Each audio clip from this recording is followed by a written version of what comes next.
बिस्मिल्लाहिर्रहमानिर्रहीम। अस्सलाम वालेकुम। उम्मीद करता हूँ तमाम स्टूडेंट खैरियत से होंगे।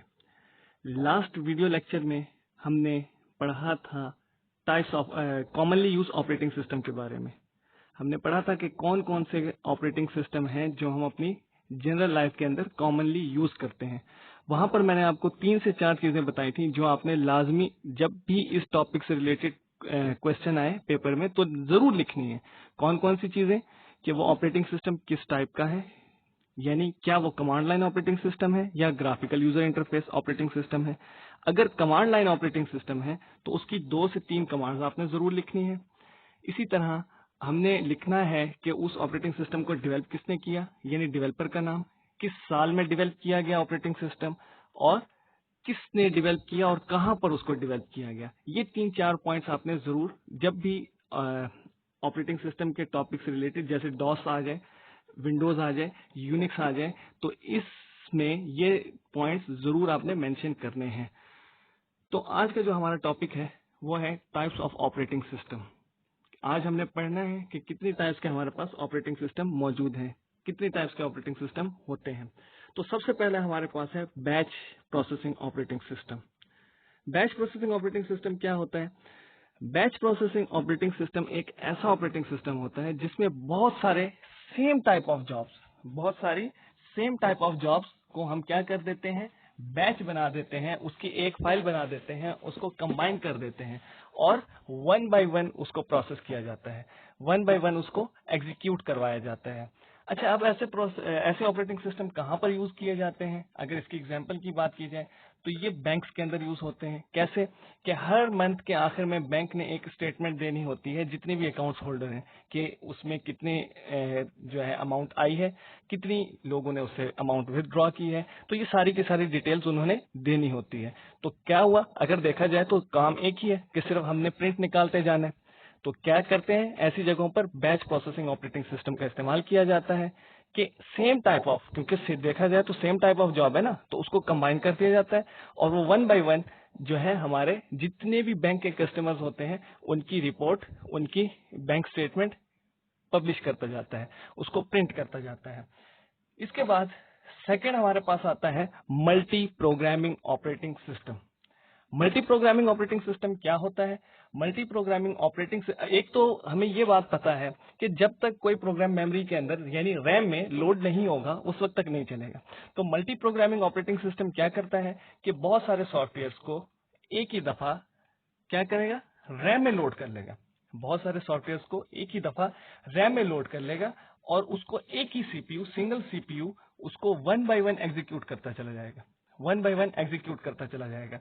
अच्छा, अब जहां पर कभी ऐसी भी सिचुएशन आ सकती है कि हमारा कोई प्रोग्राम या कोई एप्लीकेशन इनपुट या आउटपुट ऑपरेशंस में बिजी है, या वो इनपुट ले रही है या आउटपुट दे रही है, तो इस सिचुएशन में क्या होगा कि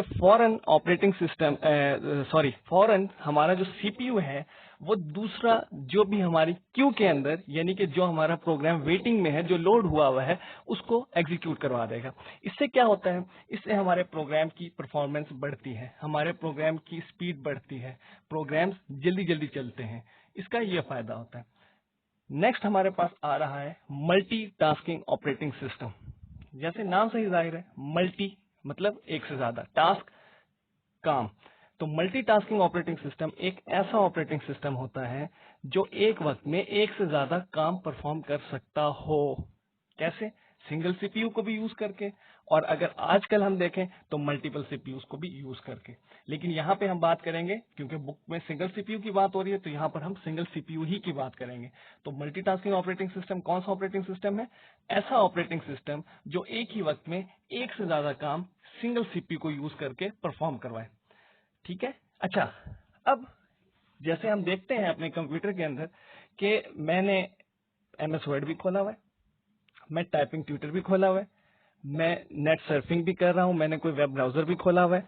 तो ये क्या है, मल्टीटास्किंग। एक ही वक्त में मैं 2-3 काम लगातार कर रहा हूं, लेकिन एक वक्त में मैंने काम बहुत सारी ऑपरेशन तो कर रहा हूं, बहुत सारी एप्लीकेशन तो खोली हुई है मैंने, लेकिन अगर देखा जाए तो मैं एक वक्त में सिर्फ एक ही एप्लीकेशन को यूज कर सकता हूं, एक वक्त में एक ही एप्लीकेशन को यूज कर सकता हूं। या सादा अल्फाज में अगर कहा जाए, जो बुक में भी आपकी लिखा हुआ है कि सिर्फ सीपीयू एक वक्त में एक ही प्रोग्राम को एग्जीक्यूट करवाता है और रैपिडली स्विच कर देता है। जैसे ही मुझे रिक्वायरमेंट किसी और सॉफ्टवेयर की, किसी और एप्लीकेशन की, किसी और प्रोग्राम की होती है, फौरन स्विच हो जाता है। जैसे मैं अगर MS वर्ड पे टाइपिंग कर रहा हूं, मुझे जरूरत पड़ गई कि मैंने कोई पिक्चर वेब से उठानी है, तो क्या हुआ, मेरा वेब ब्राउजर तो ऑन है, बैकग्राउंड पे वो चल रहा है, तो फौरन क्या किया, स्विच कर दिया और हम कहां पर आ गए, अपने वेब ब्राउजर पे आ गए। और जो भी मुझे पिक्चर चाहिए थी मैंने वहां से कॉपी की और अपने MS वर्ड में पेस्ट कर दिया। यानी कि जब मैं MS वर्ड पे था, उससे मैंने स्विच किया कहां पर, अपने वेब ब्राउजर पे, गूगल क्रोम हो, सफारी हो, मोजिला हो, कोई भी ब्राउजर हो, वहां पे स्विच किया। जब स्विच किया तो उस वक्त मेरे सामने स्क्रीन आ गई, किसकी, मेरे वेब ब्राउजर की। और जैसे ही मैंने वहां से पिक्चर कॉपी की, तो कॉपी करने के बाद दोबारा मैं स्विच कर रहा हूँ, कहाँ, अपने MS वर्ड पे आ गया, MS वर्ड की फाइल में अपनी पिक्चर को पेस्ट कर दिया। तो क्या कर रहे हैं, हमने बहुत सारे प्रोग्राम रन करवा लिए, बहुत सारे प्रोग्राम बैकग्राउंड पे चल रहे हैं, लेकिन one by one rapidly switching के जरिए हम उसको यूज करते जा रहे हैं। ये कौन सा ऑपरेटिंग सिस्टम काम करता है, multi tasking operating system. Next हमारे पास आता है टाइम शेयरिंग ऑपरेटिंग सिस्टम। नाम से जाहिर है टाइम को शेयर करता है, लेकिन किसके टाइम को शेयर करता है, एप्लीकेशंस के चलने में जो भी टाइम रिक्वायर हो, वो मुख्तलिफ एप्लीकेशंस के दरमियान या मुख्तलिफ एप्लीकेशंस में टाइम, सीपीयू के टाइम को शेयर करता है। ऑपरेटिंग सिस्टम सीपीयू के टाइम को मुख्तलिफ एप्लीकेशंस के दरमियान शेयर करता है। अच्छा, यहाँ पर एक बड़ी इंपॉर्टेंट चीज है, ऑब्जेक्टिव के लिए आपने उसको नोट कर लेना है। अगर बुक है तो बुक में मैंने पहले भी जिस तरह बताया था कि आप उसको हाईलाइट कर लें। अगर बुक नहीं है तो क्या करना है, आपने एक पेपर के ऊपर सारे के सारे ऑब्जेक्टिव एक जगह पे लिख लेने, पेपर हो, रजिस्टर हो, दस्ता हो, ताकि सारे के सारे ऑब्जेक्टिव एक जगह पे जब भी हमें जरूरत हो तो मिल जाए। अच्छा, क्या ऑब्जेक्टिव है कि सीपीयू, मैं पहले आपको पढ़ देता हूं जो बुक में है, इस चीज को आपने अंडरलाइन कर लेना। The short period of time is called time slice और क्वांटम।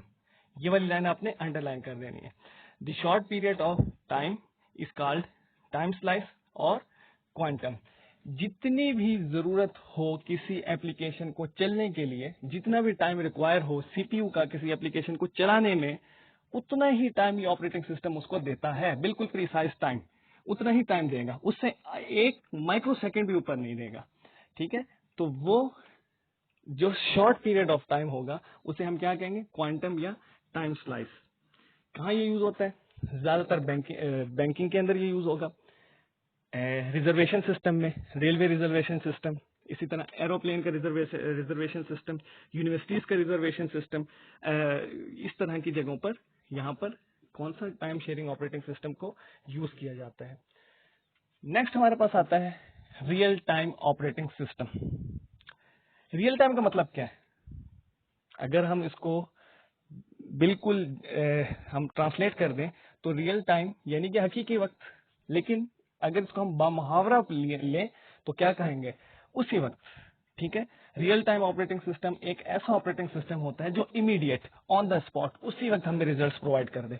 कैसे, हमारे यहाँ तो चले ट्रैफिक जो हमारे पास ट्रैफिक सिग्नलिंग सिस्टम है वो कंप्यूटराइज नहीं है, लेकिन अगर हम यूरोपियन कंट्रीज में चले जाते हैं तो वहां पे ट्रैफिक सिग्नलिंग सिस्टम हमारा कंप्यूटराइज है।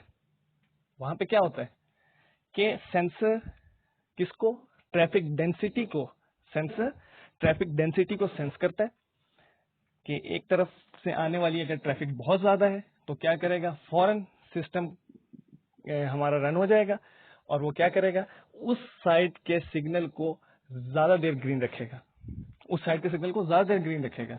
और फिर जैसे ही डेंसिटी, ट्रैफिक डेंसिटी कम होती है, दूसरी तरफ के सिग्नल को वो ग्रीन कर देगा। तो ये मैनेज कर रहा होता है, यानी on the spot immediate result देता है। सिंपल अगर बात करें तो अगर डेंसिटी से हम जरा हट जाएं, ट्रैफिक डेंसिटी से हट जाएं, सिंपल भी अगर बात करें कि एक टाइमर लगा हुआ है, टाइमर के साथ वो काम कर रहा है, तो टाइमर को ऑपरेट कौन कर रहा है, ऑपरेटिंग सिस्टम। उस टाइमर को कौन चला रहा है, ऑपरेटिंग सिस्टम चला रहा है। कभी ऐसा नहीं हुआ कि एक लाइन की जो रेड लाइट है वो हमेशा रेड रहे, ठीक है, और दूसरे लाइन की रेड लाइट हमेशा ग्रीन रहे। ठीक है, एक टाइमर होता है, उस टाइम के बाद रेड लाइट ग्रीन और ग्रीन लाइट रेड हो जाती है। तो रियल टाइम ऑपरेटिंग सिस्टम एक ऐसा ऑपरेटिंग सिस्टम होता है जो हमें on the spot results they, immediate results they. ATM का सिस्टम